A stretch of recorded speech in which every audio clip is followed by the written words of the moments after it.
Amid the Arab Spring, there's the old Sunni-Shiite divide. Now, we've often focused on the Muslim world's sectarian rivalry in places like Lebanon, Syria, Iraq.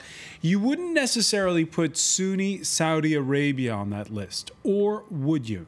Sunday, at least 2 killed in demonstrations in the oil-rich eastern province, home to most of Saudi Arabia's 2 million strong and then some Shiite community. This after the arrest of firebrand cleric Sheikh Nimr al-Nimr, charged with sedition. Saudi news reports claim he was shot in the leg while resisting arrest. Critics claim his relative weight has grown thanks to Riyadh's crackdown on peaceful dissent in that eastern province, a crackdown that mirrors the repression of the majority Shiite demonstrators in neighboring Bahrain. More broadly, we're going to see how the royal family's handling change. What after the recent death of the king's brother, the crown prince, who, by the way, was also the interior minister. Change at home with increasing calls for civil liberties, and change abroad as Saudi Arabia, for instance, calls to arm Syria with an eye to its old rival, Iran. Today, in the France 24 debate, we're looking at the trouble in Saudi Arabia, and with us from Washington, Saudi activist Ali Al-Ahmed of the Institute for Gulf Affairs. Thank you for being with us. We also want to thank Andrew Exum of the Center for New American Security for being with us here in our studios, and from Cairo, Omar Ashur of the Brookings Doha Center. The France 24 debate, where you can always weigh in on the conversation on Facebook or on Twitter at François F24, the handle here. Now, the 2 killed Sunday in Qatif bring to 9 the number of those killed in Eastern Province since last year. The arrest of that cleric coming after a speech by Sheikh Nimr al-Nimr, where he warned that either his killing or arrest would reignite protests. I guess the first question everyone's asking is, why was he arrested? Ali Al-Ahmed, what's the reason? Well, the timing is crucial here. It happened a few weeks after the death of Prince Naif, the powerful Minister of the Interior. And most importantly, it comes at the heels of growing Sunni activism related to the thousands of political prisoners, of Sunni political prisoners and human rights activists who have been arrested. So we saw last week, for example, one of the, Sunni, for the second time, yes, Sunni, because in the capital, we saw last week a second attempt at protesting. So the protest movement within the Sunni community, which is really what worries the ruling family in Saudi Arabia, is the Sunni majority. So in order to contain the activism and the protest movement within the Sunni community, the ruling family raised the sectarian card and are using the Shia boogeyman to push back the Sunni majority. The threat to the regime really comes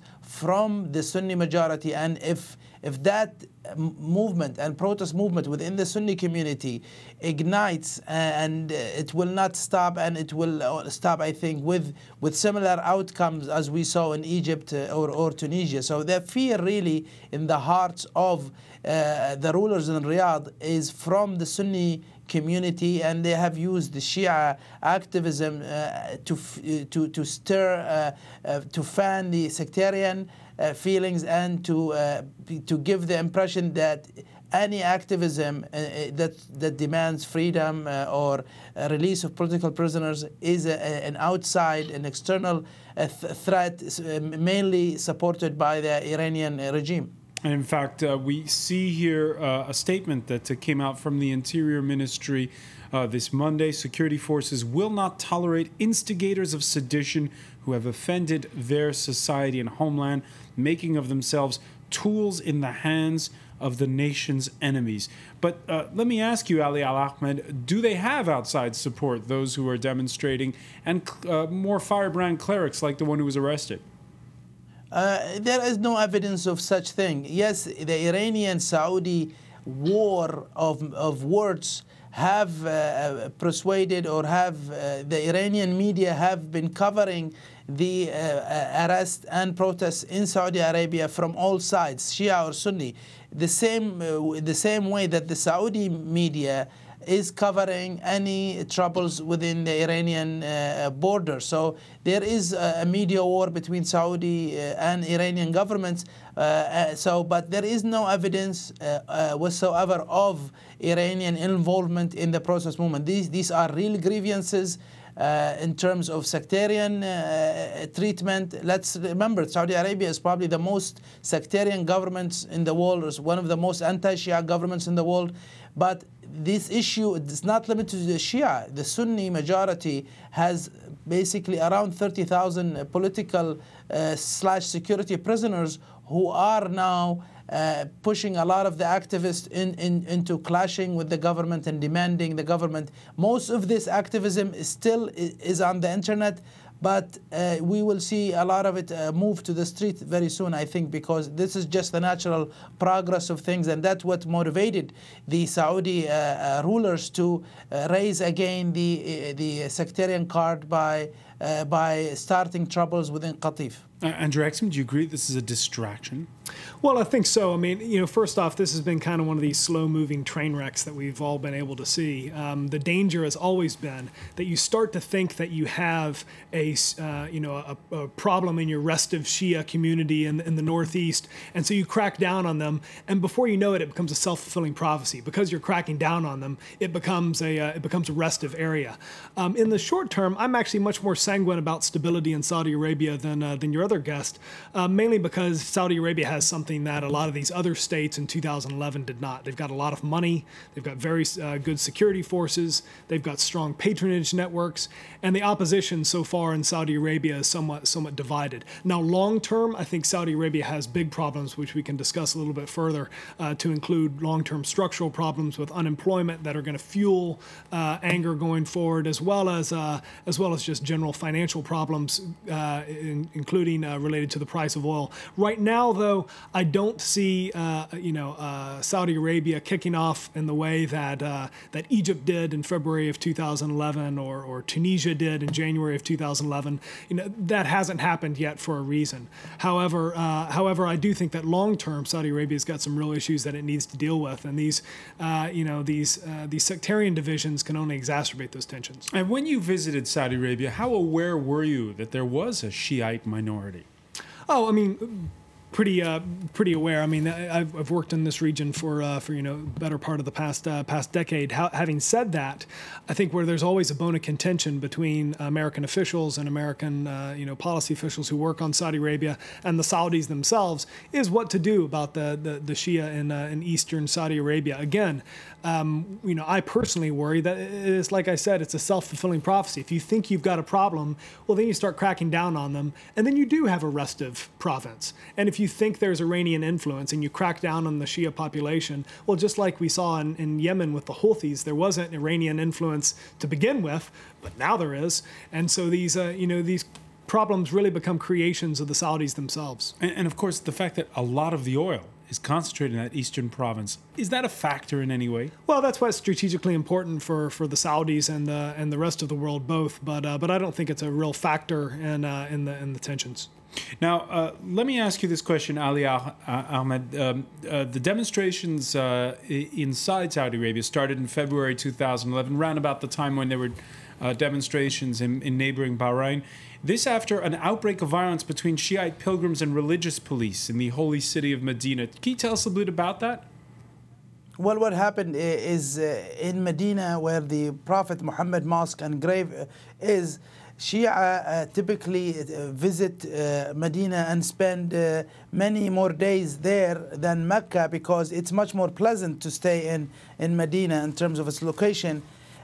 So typically the religious police there and the security forces happen to be very oppressive toward the Shia, especially the Shia visitors, and that ignited some clashes between them and the religious police, which led to protests back home, because this involved insulting and attacking women and children who were spending time in Medina. So that ignited protests, and the protests in the Qatif especially. Qatif is not the only Shia area in the eastern province, but Qatif especially has witnessed, and I'm from Qatif, so we have seen protests in Qatif more than anywhere in Saudi Arabia, and as old since the 1940s and in 1960s. So it's nothing new that Qatif has been the leader in terms of holding protests, political protests in Saudi Arabia. And in 1979, I saw the largest protest in my life there, where people were killed, including some relatives. So this is nothing new. The fact that there is social protest in that region for political reasons is not related to the rise of Iranian revolution or anything like that. It's just something that the region is known for. That increased the protest movement, and desire for protest has increased within or in lieu of the Arab Spring, and the region has been always considering itself part of the Arab world. In the 1960s, for example, when the rise of Nasser in Egypt, that region witnessed protests and a lot of prisoners were there. In Qatif especially, the largest number of political organizations and opposition movement were born in Qatif of all kinds. You would see communists, Ba'athists, nationalists, Nasserists, Islamists of all types in Qatif were born in that region. The most sophisticated opposition movement was born in Qatif. So that region has been always, yes, it's been very known for its opposition at all levels, even when it comes to unions. Let me just ask you about Sheikh Al-Nimr, because in 2008, the U.S. Embassy in cables, later published by WikiLeaks, described Sheikh Al-Nimr as, quote, too marginal a figure to catalyze a significant opposition movement, but it also warned that with a perceived lack of progress for Saudi Shias, the Sheikh was also cognizant of the increased profile that his strong language had earned him, saying that his fiery words continue to attract interest from an increasing percentage of the Shia community, particularly young people. Ali Al-Ahmed, how popular is Sheikh Al-Nimr? Right now he's very popular. He was at the time a marginal figure, but right now he's very popular. He's even young Sunni men are watching and listening to his speeches, and they are adoring him because of his, you have to understand about young people in the Arab world, especially in our country, that they admire people who are brave, and you cannot not give Nimr that title, because he continued to speak, continued to challenge the government, calling for the demise of the Al Saud ruling family while he is in Saudi Arabia, with his face, with his language, and he was not in hiding. People thought he was in hiding. He was not. When he was arrested, he was driving his car alone and wearing his religious attire. So he was not hiding. For somebody like him to basically to commit suicide by speaking against the ruling family openly, that attracted a lot of support, and that was shown in the reaction to his arrest, and within the Sunni community as well, who called him brave and supported him despite the fact of their religious differences. So, but the cable you mentioned showed how enabled the American government in reading the situation in Saudi Arabia, because what we have seen since then, that their lack of understanding of the changes and developments in the region. All right, and let's bring in now Omar Ashur of the Brookings Doha Center, who joins us from Cairo. Thanks for being with us. I just want to remind people that this is, of course, happening in Eastern Province of Saudi Arabia, just over the border. In February 2011, the Arab Spring's first major setback came with Saudi tanks rolling in to prop up a minority Sunni regime there and to quell unrest. That was, more than a year ago. Would you say at this time, Omar Ashur, that we know that there's been economic reform in Saudi Arabia over the past year, but has time stood still politically? I think it is very critical to sustain the status quo in Saudi Arabia is to initiate some very thorough and serious reforms that has to do with equal citizenship, regardless of sectarian background, regardless of the gender, regardless of the religious affiliation and political affiliation. I think the Arab Spring has given the youth, especially, and all the repressed groups in various Arab societies, this morale boost, this psychological boost to challenge the current status quo. For a long time, Saudi rulers relied on what we call in politics the rentier model, which basically to give political and social benefits, economic and social benefits to their citizens in exchange for abandoning their political rights, in exchange for not talking about politics, not criticizing the rulers, and therefore they will not be taxed. So the formula was no taxation and no representation as well. They will be silenced by, some people would call it bribery, to abandon their political rights. And this formula cannot be sustained because what was believed earlier on as benefits coming from the royal rulers is now believed to be rights. It is right to have access to healthcare. It is right to have access to proper education. It is the right for the citizens to choose their own ruler and to hold them accountable to their promises. Right now, these are this idea of. So they have to reform. I'm going to interrupt you, Omar, because we're having a bit of technical problems on the line. We hope to fix it during the break. Before we go to the break, there's also an information divide to mention. Toby Matthewson in Foreign Policy wrote back in March that as protests in Bahrain and in Qatif got limited attention from satellite channels like Al Jazeera and Al Arabiya, many there turned to Iranian-backed Al Alam, Hezbollah's Al Manar, and other stations that favor Assad in Syria. The new Cold War in the Middle East has turned into a fully fledged media war in which media outlets are either with the protests in Bahrain and Qatif and for the Assad regime, or with the protests in Syria and against the alleged sectarian protests in Bahrain and Qatif. Do you get the feeling, Andrew Exum, that the Arab world is more polarized than it was at the beginning of the Arab Spring, whereas the Arab Spring is supposed to be about, more civic freedom and things that unite. Instead, it's more polarized now? Yeah, I think that's probably correct. I think that Sunni Shia, the Sunni Shia divide in the Arabic-speaking world is probably the worst in centuries. That's no exaggeration. I think a lot of that centuries. Absolutely, I think a lot of that began though not with the Arab Spring, quite frankly, but with the American invasion in Iraq.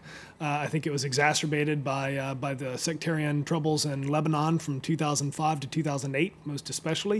But most certainly, more than anything else, that horrific civil war that the Arabic-speaking world was able to watch on live television in and Iraq. We will pick up on that point when we come back. This is the France 24 debate.